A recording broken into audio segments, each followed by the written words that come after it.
여호수아서 5장 13절부터 6장 7절까지 말씀을 함께 교독합니다. 여호수아가 여리고에 가까이 이르렀을 때 눈을 들어본즉 한 사람이 칼을 빼어 손에 들고 마주 섰는지라. 여호수아가 나아가서 그에게 묻되 너는 우리를 위하느냐 우리의 적들을 위하느냐 하니 그가 이르되 아니라 나는 여호와의 군대 대장으로 지금 왔느니라 하는지라.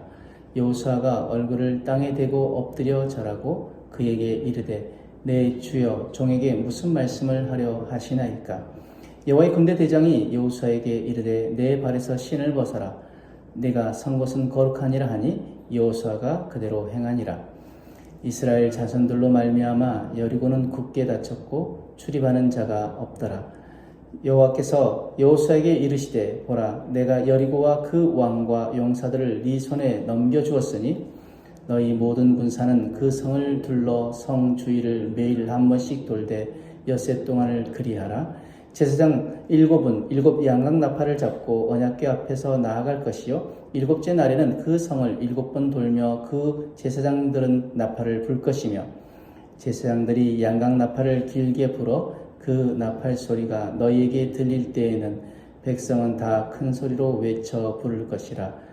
그리하면 그 성벽이 무너져 내리리니 백성은 각기 앞으로 올라갈지니라 하시매 눈의 아들 여호수아가 제사장들을 불러 그들에게 이르되 너희는 언약궤를 메고 제사장 7은 양각 나팔 7을 잡고 여호와의 궤 앞에서 나아가라 하고 또 백성에게 이르되 나아가서 그 성을 돌되 무장한 자들이 여호와의 궤 앞에서 나아갈지니라 하니라. 아멘. 오늘 말씀의 내용은 여호수아 앞에 하나님의 군대 대장이 나타나서 하나님 계시는 거룩한 땅의 신발을 벗으라고 명령합니다. 그리고 이후에 하나님은 여리고 성에 함락을 약속하시며 특별한 지시를 내리십니다. 오늘 이 말씀 통해서 우리는 무엇을 깨달아야 할까요? 먼저 13절에서 15절 말씀 보면은 가나안 입구 칼을 들고 서 있는 여호와의 군대 대장의 모습은 불칼을 들고 에덴 동산을 지키는 그룹들과 그리고 성소 휘장의 수노인 그룹들을 떠올리게 합니다. 군대 대장은 여호수아에게 거룩한 곳에 서 있으니 신을 벗으라고 명령합니다. 이는 가나안 땅 전체가 하나님이 계신 성소이니 그 안에서 성결을 지키라는 의미이기도 합니다. 그런데 군대 대장이 나타난 이유는 무엇 때문일까요? 그것은 바로 여호수아의 사기를 높여주려고 또 성을 공격하는 데 필요한 방법을 가르쳐주기 위해서입니다. 여기서 우리가 기억해야 할 것은 여리고 성벽을 무너뜨린 것은 다름 아닌 하나님의 군대였습니다. 여호수아와 군대 대장의 그 대화 가운데 여호수아가 묻죠. 우리를 위하느냐 우리의 대적들을 위하느냐. 여호수아의 기대는 아마 이것이었을 것입니다. 나는 너의 편이다. 나는 너와 이스라엘을 위해서 왔다. 그러나 그렇게 대답하지 않습니다. 그 군대 대장의 대답은 무엇이었습니까? 나는 네 편도 아니고 너희 대적 편도 아니다. 나는 하나님의 군대를 지휘하러 왔다. 이 대답에 여호수아는 절대 충성해야 했습니다. 왜요? 그분이 바로 하나님이시기 때문이었습니다. 그리스도인들은 하나님이 우리의 대장 되시고 우리의 삶의 주인이시기에 하나님께만 순종해야 합니다. 그런데 현실은 어떻습니까? 우리의 자신의 중요한 일을 위해서는 하나님을 하나님으로 모십니다. 그러나 중요하지 않은 일에서조차는 우리가 하나님으로 모시지 않습니다. 때로는 급하고 위급한 일 가운데서도 우리가 하나님을 하나님으로 우리가 대하지 않습니다. 우리가 생각하는 하나님은 실제하신 하나님보다 너무 작습니다. 우리는 우리의 이성으로 우리의 작은 머리로 하나님을 이해하려 하고 하나님의 능력을 너무나도 과소평가합니다. 그러나 우리 하나님은 온 우주 만물의 주인이시고 우리의 머리카락까지 세심받으시며 전지전능하시고 무소부재하시며 그 높이와 깊이와 넓이를 가늠조차 할 수 없는 분입니다. 그러므로 우리의 한계로 하나님의 한계를 정하는 어리석음을 범하지 않고 하나님이 일하시는데 걸림돌이 되지 말아야 할 점 있습니다. 하나님이 일하시는데 도구가 되지 못할지언정 걸림돌은 되지 말아야 할 것이라고 우리는 그렇게 결단해야 합니다. 우리의 한계로 한계 없이 행하시는 하나님의 능력을 가로막지 않기를 원합니다. 욥기 11장 7절 9절 말씀에 네가 하나님의 오명을 어찌 능히 측량하며 전능자를 어찌 능히 완전히 알겠느냐. 하늘보다 높으시니 네가 무엇을 하겠으며 수월보다 깊으시니 네가 어찌 알겠느냐. 그의 크심은 땅보다 길고 바다보다 넓으니라. 아멘. 그러면서 욥이 나중에 했던 고백 42장 5절 말씀에 이제 내가 귀로만 듣던 하나님을 눈으로 뵙습니다.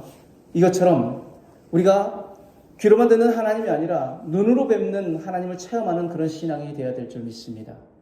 그렇게 하나님을 우리가 배우는, 그렇게 하나님을 우리가 삶으로 체험하는 저 여러분들의 삶이 되시길 축복합니다. 6장 1절에 7절 말씀에 여리고성 함락 작전인 하나님 명령은 도무지 납득이 가지 않고 이성적으로 생각해봐도 이해할 수 없는 명령이었습니다. 매일 하루 한 바퀴씩 돌고 마지막 날에는 7바퀴를 돌아고. 아니 지금 그 전쟁 준비를 다른 준비가 아니라 그냥 성을 도는 것만으로 다 끝이라고 이야기하시니 도무지 이해할 수 없는 명령이었습니다. 우리의 삶에도 하나님께서 때로는 도저히 순종하기 어려운 일을 명령하실 때가 있습니다. 왜 그러실까요? 첫째는 우리의 믿음과 순종을 훈련시키기 위해서입니다. 하나님은 우리 믿음이 더욱 성숙해지기를 원하십니다. 순종을 통해 하나님을 더욱 신뢰하기를 원하십니다. 어려운 명령은 우리의 믿음과 신뢰를 시험하시고 성장시키는 도구가 되어지는 것입니다.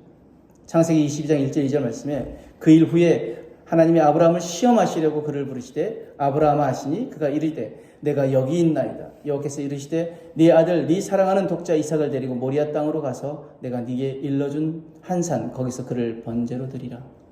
아브라함에게는 이 명령이 도무지 이해할 수 없고 순종하기 어려운 명령이었습니다. 그러나 그는 하나님의 말씀을 믿고 순종함으로 그의 믿음이 확인되었습니다.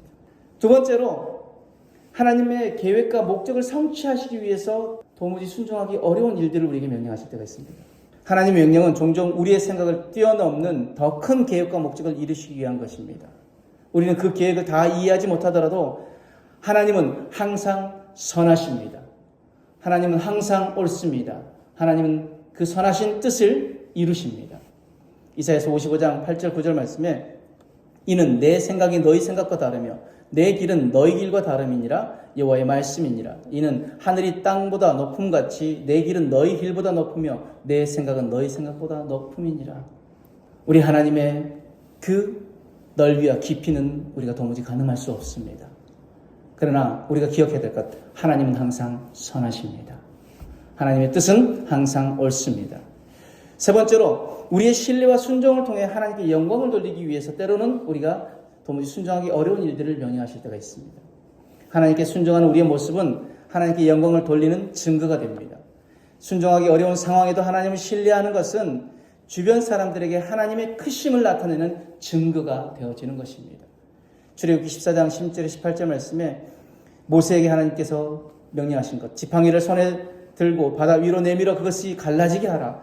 이스라엘 자손이 바다 가운데서 마른 땅으로 행하리라. 내가 애굽 사람들의 마음을 완악하게 할 것인즉 그들이 그 뒤를 따라 들어갈 것이라. 내가 바로와 그의 모든 군대와 그의 병거와 마병으로 말미암아 영광을 얻으리니 내가 바로와 그의 병거와 마병으로 말미암아 영광을 얻을 때에야 애굽 사람들이 나를 여호와인 줄 알리라 하시더라.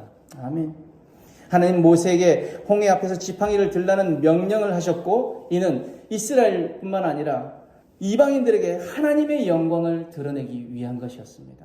하나님이 진정한 하나님이심을 나타내기 위해서. 하나님께서 때로는 이해할 수 없는 명령을 하신 이유는 우리의 성장과 하나님과의 관계를 더 깊게 하기 위함을 믿으시기 바랍니다. 이러한 과정에서 우리는 하나님의 선하심과 신실하심을 더 깊이 알게 되며 그분께 더 큰 영광을 돌릴 수 있게 됩니다.